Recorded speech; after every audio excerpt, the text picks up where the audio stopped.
everybody? Happy Monday, this Monday, February 6th, 2023. Got a jam-packed show for you guys today. Also, coming up on the end of the show, I got a really big announcement. I'm really excited about what's going to be coming here at the Loud Majority.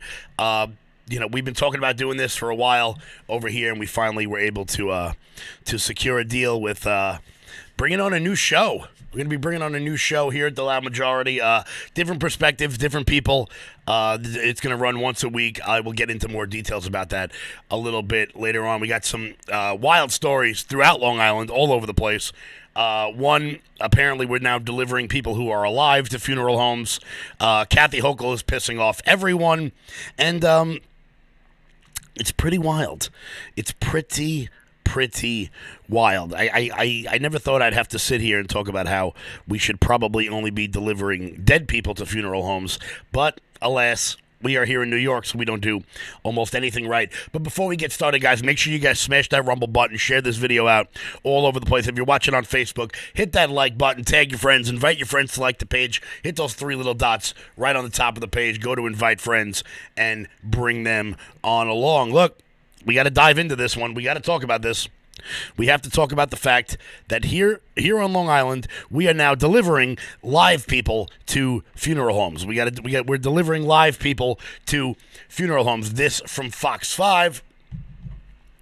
A 92-year-old woman pronounced dead at a Long Island nursing home was discovered to be breathing when she was taken to the funeral home. Now, I laugh not out of humor, because obviously that is not funny. I laugh at the incompetence of some of the people that we entrust our elderly to. It is wild.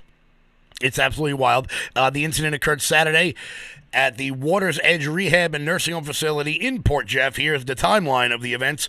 According to officials, the woman was pronounced dead at 11:15 a.m.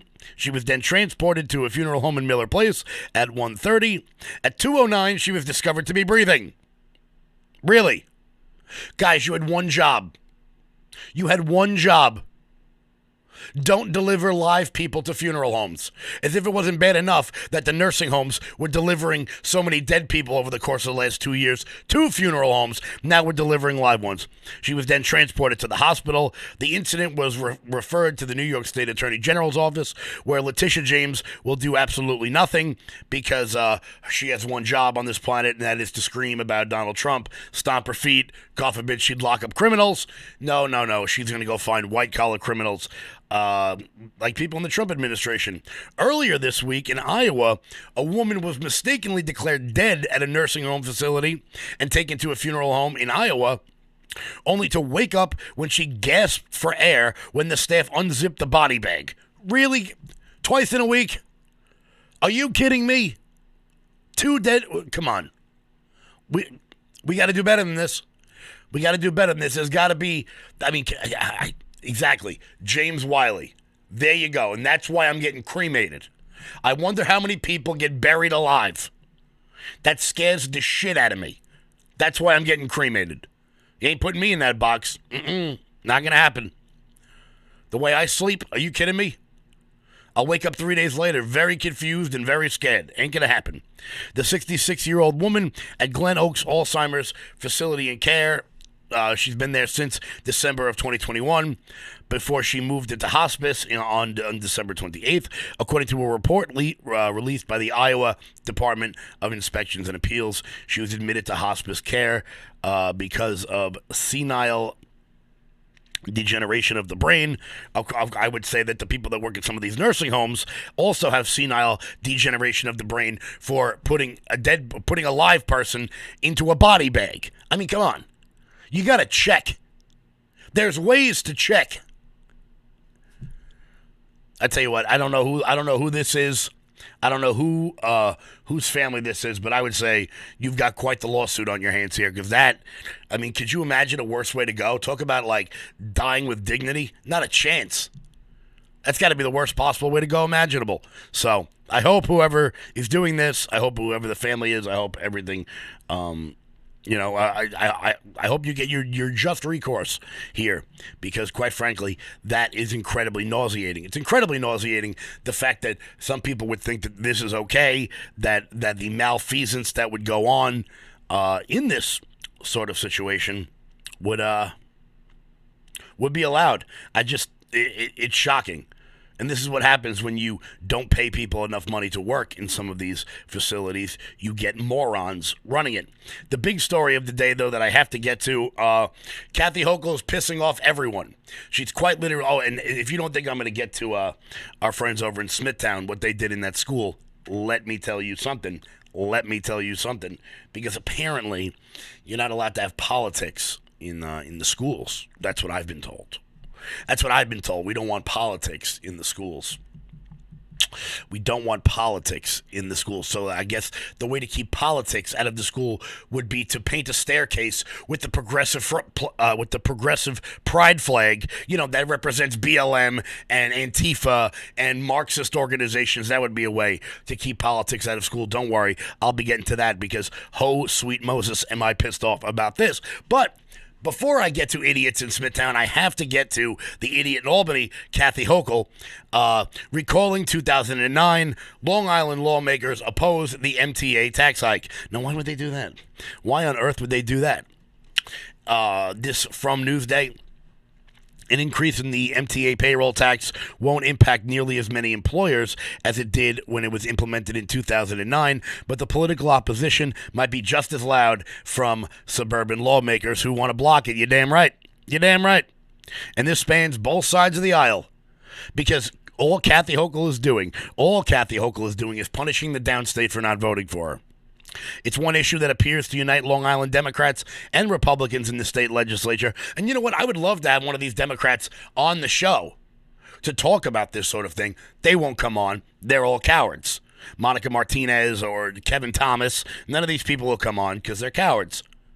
I want to have Dave Ambrose from the Smithtown News on, considering he spent 8 pages of his bullshit paper talking about me without even asking me for a comment, as usual, because this guy can't figure out who won the Smithtown East, Smithtown West game, as we well know. But I would love to have one of these Democrats on to talk about what the leader of their party, Kathy Hochul, is doing. I'd love to have them on. I'd love to have them on to talk about how she is beholden to the cities upstate and gives no care whatsoever to the suburbs down here. I'd love to have a Democrat come on and talk about this new affordable housing plan that they're going to do at the Massapequa Mall, at the Pilgrim State Psych Center, at the Kings Park Psychiatric Center. I'd love to have them on to talk about that, but none of them will. Because I'm so terrifying. I'm so scary. Ooh, look at me. Be held accountable for the things you want to vote for. Come on, let's go. Brad Hoylman, come on. Liz Kruger, let's go. You won't, though, because you're cowards. At issue is the proposal from Governor Kathy Hochul to increase the top tax rate on payroll tax that is paid by some employers in the 12-county region serviced by the Metropolitan Transit Authority. The Democratic governor said the hike is needed to help the MTA recover from the huge deficit triggered in part by the steep decline in subway and train ridership during the COVID-19 pandemic. Wrong. The steep decline in subway and train ridership is because people don't feel safe on the subway. Because people don't want to become part of another video of watching themselves be pushed in front of a subway car by the mentally ill person that Kathy Hochul will not have arrested. That's why people don't ride the subway. That's why they don't ride the subway. It's not because, I want to be clear, Kathy Hochul, Bill de Blasio, Eric Adams, you told people they couldn't ride the subway. So now, on Long Island, we have to pay. Because the mayors of New York City told their constituents that it was unsafe to ride the subways. Sounds right? As I say on the show all the time, the government creates a problem, they attempt to fix the problem, they only make the problem worse. That is the 3-step solution for all Democratic policies heretofore until the end of time. Because these people have no attachment, they have no grasp of what honest people, what everyday people want. They don't care. Kathy Hochul doesn't know a damn thing about the subway. Are you kidding me? I want to know how many times Kathy Hochul rode the 7 train back to Woodside after a Met game. How many times she rode the 4 train from a Yankee game back to Grand Central Station. I want to know how many times she did that. How many times she had to get off at Jamaica on the Long Island Railroad to hop on the E train just to save a little bit of money to get downtown. How many times did she do that? She's never done it before because she's from Buffalo. And there's nothing wrong with Buffalo. But what I'm saying is that when you have a governor that lives in a part of a state that nobody in the downstairs, look, we run this state. I hate to say it, but from a financial standpoint, from a population standpoint, everything Westchester and South is what matters. That's where the population densities are. That's where the tax revenue comes from. That's where the rest of the population is. That's where the financial hubs are. That's where the biggest schools are, Westchester South. But we have a governor from Buffalo who doesn't understand how that works. We also have a slimy politician from Buffalo. As I've said on this show numerous times, when Kathy Hochul was running for Congress, she took the endorsement of the NRA over the sitting Republican. I think his name was Chris Collins. She took the endorsement of the NRA when it was convenient for her. She's greasy, she's slimy, she's disgusting, she's a liar.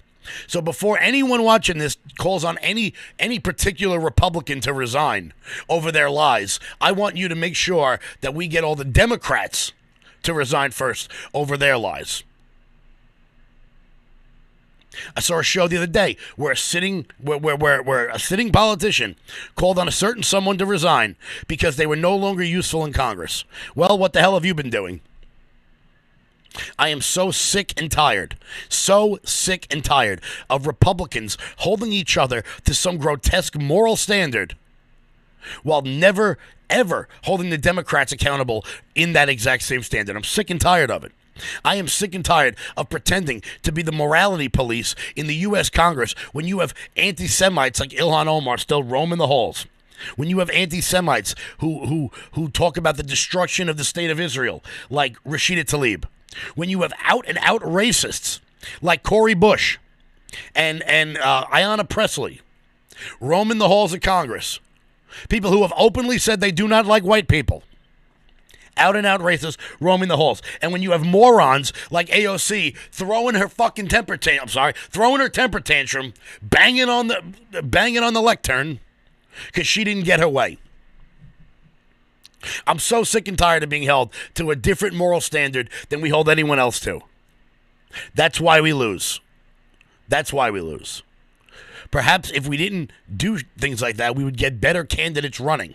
But the problem with it is, when we don't hold both sides to account, everyone migrates to the lowest common denominator.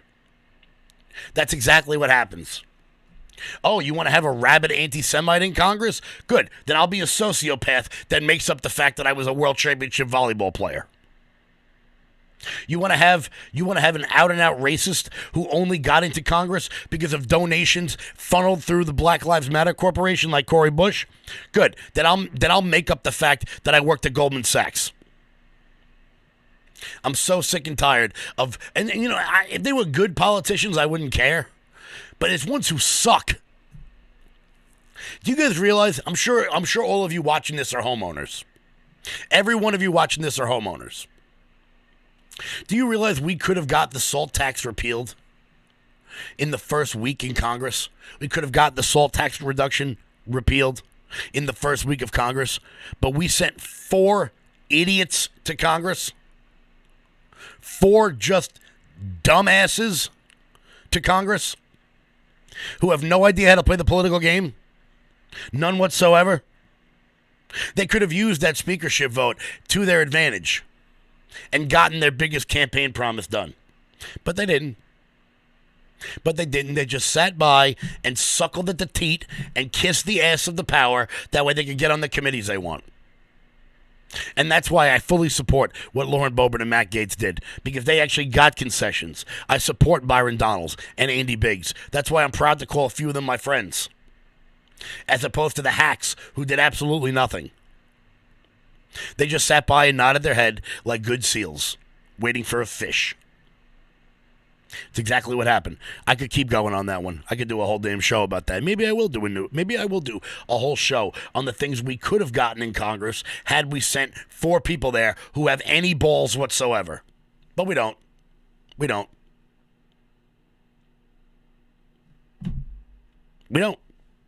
Nope. There's only one good one. There. That's it. Back to this Kathy Hochul article. I could do this all goddamn day. The New York City economy drives the state of New York. You're damn right it does, Kathy Hochul. Said Hochul when unveiling her proposed budget for the fiscal year 2023-2024. And the MTA helps drive the New York City economy, so it is so critical. It's so critically important for all of us. Well, it's not. If you don't go to the city, the MTA doesn't mean anything to you. If the MTA was good at what they did, maybe if you got some of these public sector unions in check, maybe if you got some of these unions in check, maybe the MTA would be solvent, would be able to pay for itself. But it doesn't, because you don't arrest people who jump turnstiles. No, we don't do that anymore. You can get a free ride. We don't throw people off the subway who are taking a dump in a clear plastic bag on the L train. We don't do that anymore. We don't clean the above ground and below ground subway platforms, which cause train derailments. We don't do that. No. Kathy Hochul just presses her lips directly to the ass of whatever union rep walks into her office at any given time. And now we on Long Island, if you own a business on Long Island, you now have to pay more in taxes to subsidize the subway system that nobody wants. If you don't go to the city, what the hell do you care about the subways for? But as usual, Democrats are punishing the successful at the behest of the unsuccessful. They're punishing successful businesses. Let's say I want to hire somebody. Most people don't know this because most people don't own a business. If I want to hire somebody here at the Loud Majority, I have to pay a tax simply to hire them. Now Kathy Hochul wants to raise that tax. So here I own let's say I own a deli, or I own a dry cleaner or a bar, and I want to hire somebody. I now have to pay the government for the privilege of hiring that worker. There should be no payroll taxes because, quite frankly, the worker who just got the job is paying the tax. That's what government does. They tax dollars over and over and over again. They squeeze every last drop of blood they can out of that stone. Every last drop of blood. And then they wonder why people aren't being hired. Then they wonder why people don't get hired. The levy, officially known as the Metropolitan Commuter Transportation Mobility Act, was enacted in 2009, a year after the stock market meltdown that sent the nation into a recession. Then Governor Patterson, who was only in office because the guy before him was accused of sexual assault. Oh, that sounds familiar. That sounds incredibly familiar. Approved the tax as a way to cover the massive deficit and help fund the MTA. So, let's do this again. 13 years ago, we had to raise a tax to fund the MTA. Now we have to raise a tax to fund the MTA. Right now, we are the sugar daddies of the MTA. If the MTA can't afford to run their operation at a profitable amount, maybe they should raise the fares. And I know there's a lot of people watching this from the city who would very much not like that at all. But look, if you don't like that, don't ride the subway. Or just a thought, perhaps we could get these unions under control. That force these public sector entities to pay exorbitant wages, exorbitant benefits, and give them 25 and out clauses. I'm sorry, if you work at a job for 25 years, you shouldn't be able to live 40 years on that pension. That's called math, and that just doesn't work. And believe me, I know there's probably people watching this in my family right now who are saying, Kev, would you shut the hell up? Would you shut up? People I'm very close to, dear friends of mine. I know a guy I used to work with. He got on the NYPD when he was 20. He retired at 40. He could live till he's 90. Tell me how that math adds up. People in my own family that worked on the bridges, they were toll collectors. Are there any toll collectors anymore? Who's paying into that pension fund? And that's the problem with public sector pension funds, is that they never replenish the amount being taken out of them. Just like we do with Social Security. When Social Security went into place, there were 127 people paying into it for every one person taking out of it. Today, that number is down to 33. And people are living longer than ever. But no politician is willing to take the necessary steps to rein in some of these pension funds. And I'm not saying deny benefits to those people who were promised them. I'm not saying that at all. You signed up for a 20 and out. What I'm saying is that people are living longer than ever. So in the case of Social Security, maybe people my age should be paying a little bit more. Since we're going to be taking more out. I get into this argument all the time. You paid in 25 cents a week in every paycheck in 1975, and now you're getting $3,000 a month back. That's called math, and it just doesn't work. Something's got to be done to rein these things in. Or every 10 years, are we just going to raise another tax on people who don't use the service in order to fund a dying entity? Is that what's going to happen here?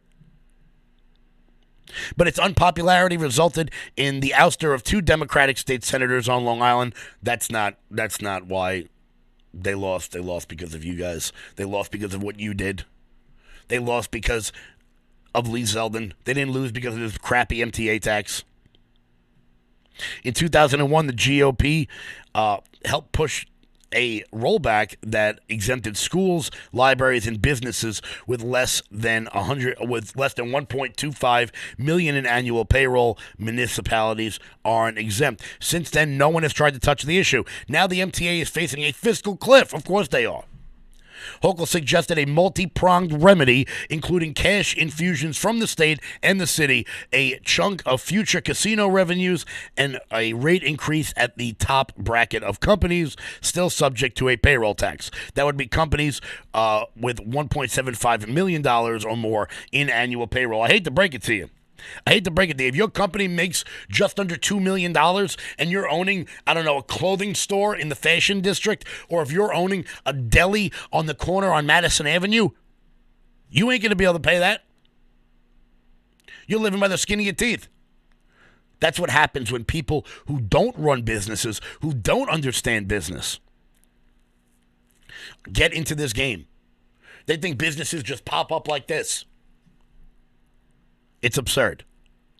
Perhaps, what a thought. You know what could have helped the MTA? Remember when there was that really big company that's like taking over the world that wanted to open a distribution center in Queens, but that moron from Westchester decided to say no to it? You remember that? Oh, right. Maybe that Amazon distribution center that would have went into Queens could have helped pay this payroll tax. But no, AOC didn't want it, and she stomped her feet like the petulant little child that she is. And then Amazon said, fine, we'll go somewhere else. 25,000 jobs, boom, out the window. The majority of them good-paying jobs. Starter jobs, 25,000 jobs Queens could have got. What would that have done for the tax, for the cash infusion into the payroll system? But no, you're going to tax businesses on Long Island and Westchester to fund an entity in New York City that they are never going to use. Do you know when it just shows you the ineptitude of government bureaucracy. You have an entity that puts its sole weight behind a governor. And then she imposes a tax on people she doesn't like in favor of the people she does like. That's it. It's crony capitalism at its finest. It's crony business government at its finest. For those, the tax rate would increase from 34 cents on every dollar to 50 cents on every dollar under the governor's proposed plan. So you got that right? Every dollar you pay out, you've got to pay 34 cents on if you employ people. Now she wants to raise that another 16 cents. Sounds like nothing. But if you have, 100 employees, it adds up. 1,000 employees, it adds up. She's attacking business owners because she knows that most people don't own a business. She knows that most people don't own a business. I would say that maybe the downstate casino revenue should go towards, more policing around the casino. Because, and look, I will disagree with Republicans on this all day and night. Republicans I like. people I consider friends. I will oppose them on this casino project where the Nassau Coliseum is. I will oppose it all day and all night. Do you know why? Because if any of you have ever been to Atlantic City, you guys ever been to Atlantic City? Anybody in the chat? Let's check this out. Let's have some fun on the Cool Kids table over here on Rumble. You guys ever been to Atlantic City? You ever look across the street from Atlantic City at the slums? At the squalor that these people live in across the street from Atlantic City, right across the street from the Tropicana? It looks like they're living in favelas. The drugs, the crime, the degenerate gamblers that are out there panhandling for money so that they can go in and put another dollar on black. They're going to put that casino next to 2 colleges. I don't know. Can anybody see any negatives to that? Can anyone see any negatives to putting a casino in an already broken down neighborhood of Hempstead next to 2 colleges? Don't worry, nothing bad will come of that. And look, the revenue that'll come in for the state will be huge, but according to Kathy Hochul, we're not even going to see any of that. So we're going to get all the negatives, because I want to be clear, gambling is just a tax on the poor. The lottery is just a tax on the poor. Scratch-offs are just a tax on the poor. You think blackjack and craps are going to be anything more than that? Anything more than that. I'll tell you that right now.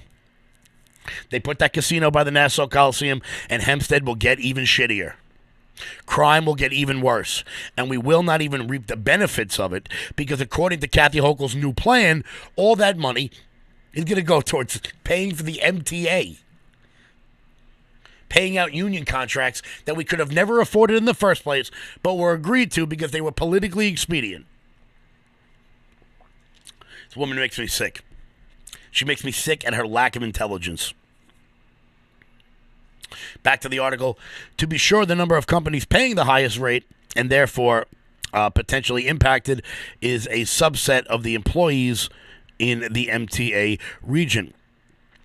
About 20,600 companies or self-employed individuals fall into the top bracket in the 12-county region, according to the tax department. Oh, so it's 12 counties. So what would that be? Suffolk, Nassau, Queens, Brooklyn, Manhattan, Staten Island, the Bronx, Westchester, Rockland, Orange, Dutchess, and I don't know. I don't know what the 12th one is. Nope. You know what? It's so funny. You notice something about this? She's not making Rochester pay into it. She's not making Buffalo pay into it. She's not making Syracuse pay into it. Why? Because that's where her voting block is. And the people living in Manhattan, they're not going to care because they're rich enough to not notice it. The amount of people that will vote for their own, against their own self-interest, sometimes blows my mind. But hey, we couldn't get Lee Zeldin in because, he didn't want post-birth abortions. And he wanted to let you take the vaccine on his own. We couldn't do that. No. However, this financially illiterate buffoon is now going to reap all the benefits from all the negatives we will get from having a casino that, let's be honest, no one really wants. We've never had a casino on Long Island. Seriously, we got Jake's 58. How many times you guys go there?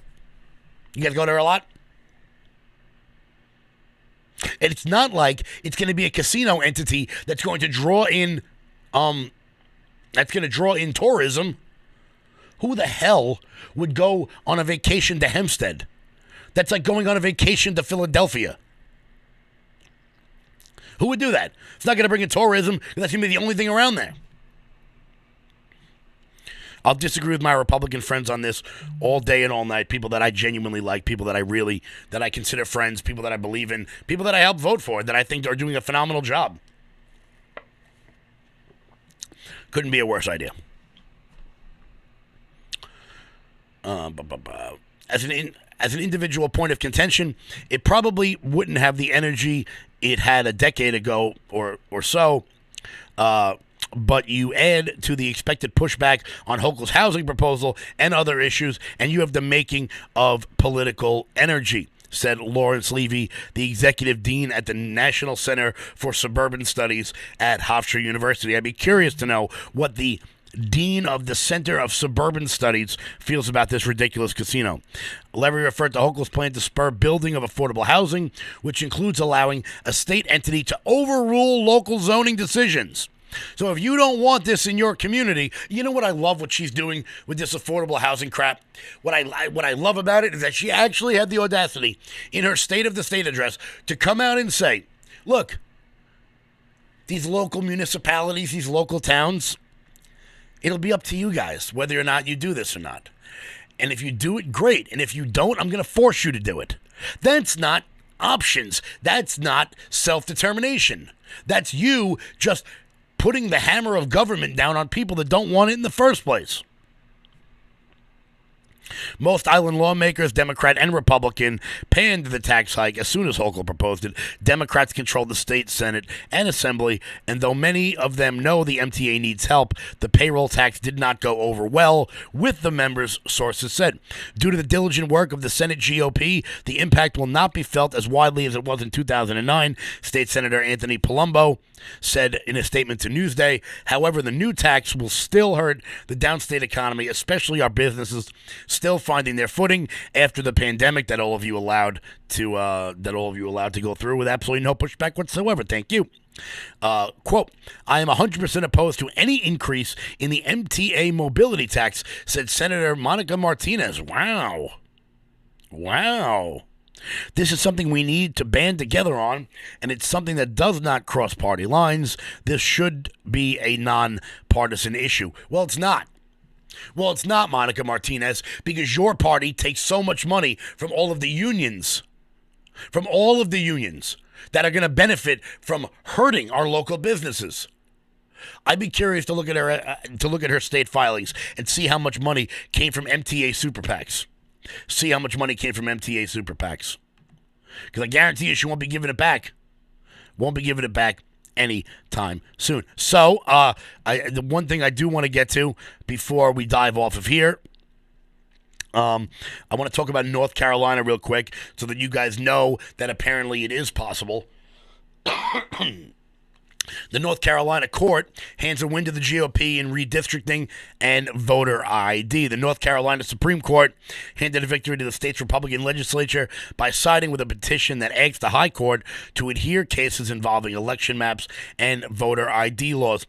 In a vote along party lines, the state Supreme Court voted 5-2 on February 3rd to adhere two cases in March which had previously gone against North Carolina's Republican lawmakers. Two Republicans running for seats on the North Carolina Supreme Court in the November midterms beat their Democratic opponents simply by talking about voter ID. Voter ID. I love talking about voter ID. It's so much fun. You know why? Because I get to throw polls back in Democrats' faces. They'll say to me, 72% of Americans support some form of abortion. And I go, yeah, but 86% of Americans support voter ID.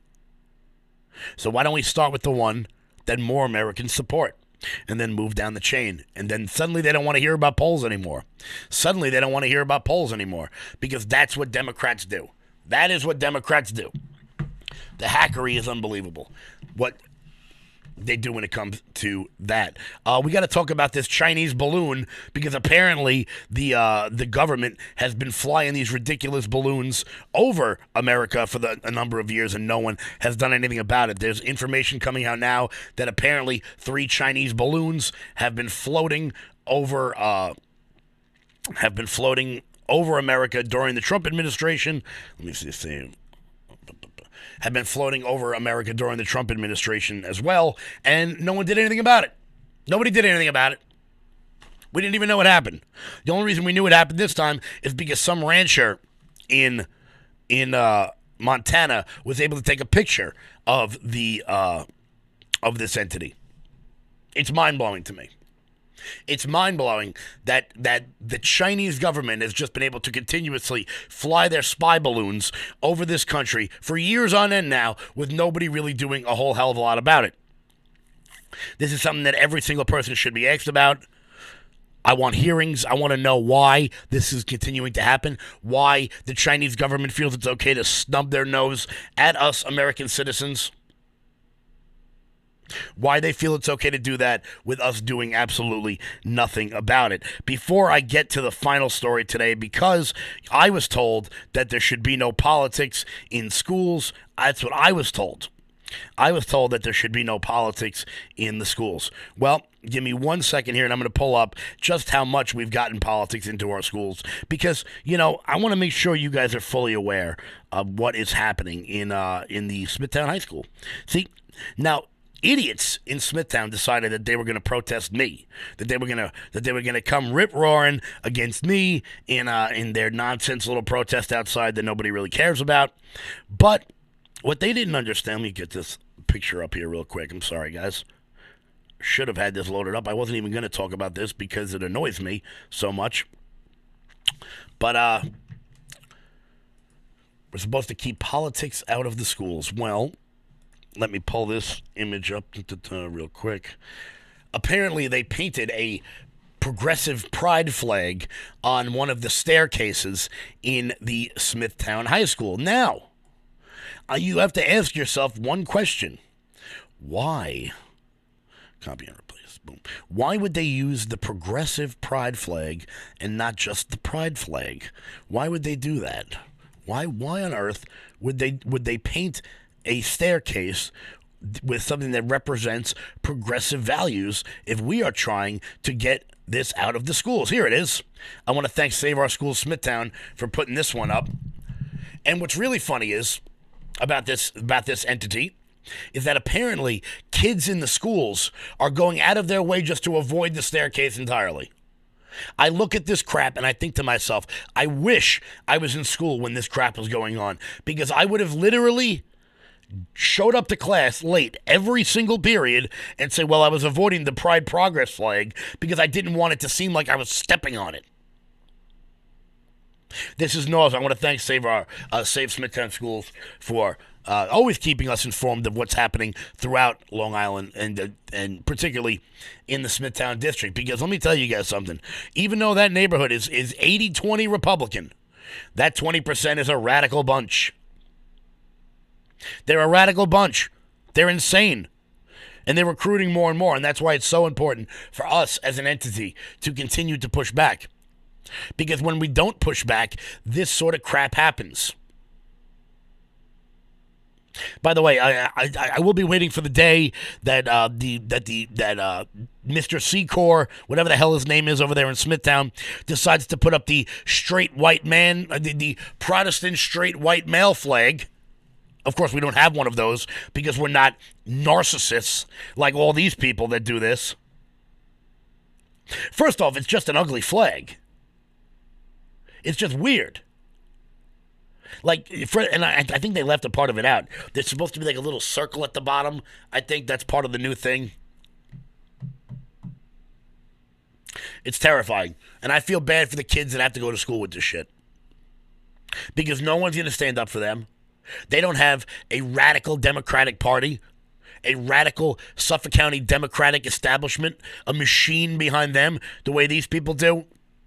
All they have is us. All they have is us. The people watching this show and the people who actually still care. That's all they got. Guys, if this sort of crap's happening in your school, please send it over to me. Send it over to me because it's time to expose these people.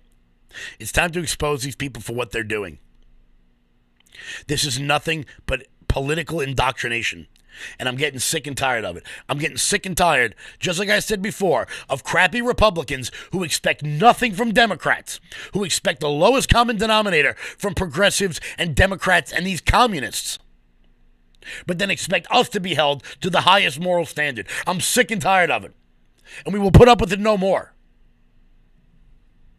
I'm sick and tired of school boards saying, oh, it's just a staircase. What's the big deal? If it's just a staircase, then what the hell do you have to paint it for? This shit needs to end. It needs to end. And it needs to end now. It's nauseating. Guys, we're pulling up on 9 o'clock, and I know I said I had a very big announcement. Before I get to that, make sure you guys hit that Rumble button, share this video across all your social media platforms if you're on Facebook. Hit that like button, please. It helps grow the page.